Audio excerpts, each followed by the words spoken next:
When we stand before the living God, we are reminded that our lives are not our own.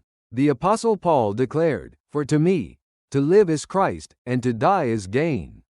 His life was an offering, his body a vessel, and his mission clear: to magnify Christ, whether by life or by death. This wasn't just rhetoric. Paul lived and breathed this truth. Every scar on his back, every night spent in prison, and every mile traveled on foot testified to his unwavering devotion to Jesus. He disciplined his body, brought it under submission, and refused to waste even a moment of his life. Why? Because he saw the eternal stakes. He knew that the race he ran was for a crown imperishable, not the fleeting applause of men or the temporary rewards of this world.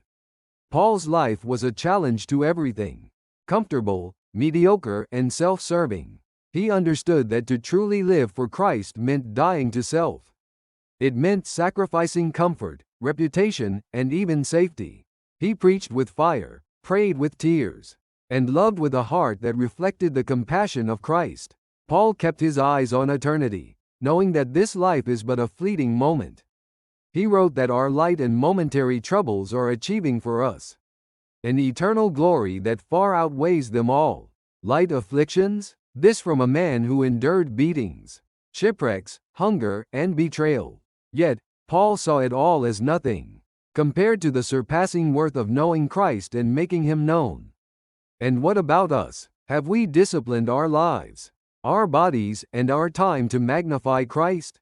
Have we allowed his love to so consume us that every word, every action, and every thought points to him? Paul wrote, "Present your bodies as living sacrifices, holy and pleasing to God. This is your spiritual act of worship." This isn't about a moment on Sunday morning. It's about a daily, relentless surrender. It's about taking our hands off our lives and saying, "Lord, this is your body, your time, your resources, use them for your glory." We live in a world that prizes comfort, success, and image. But Christ calls us to something radically different. He calls us to take up our cross and follow him.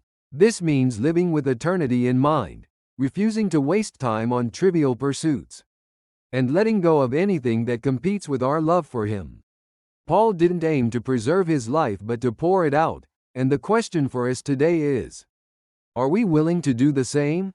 Are we ready to give everything for the one who gave everything for us? The church is called to be the bride of Christ, radiant, pure, and ready for his return.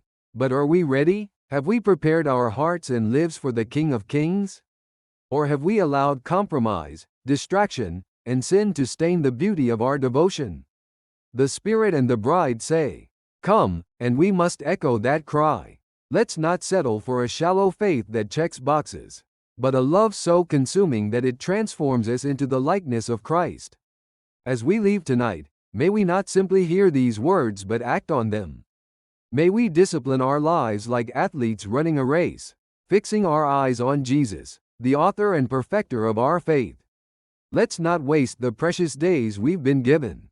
When we stand before him, may we do so with joy, knowing we lived for his glory and not our own.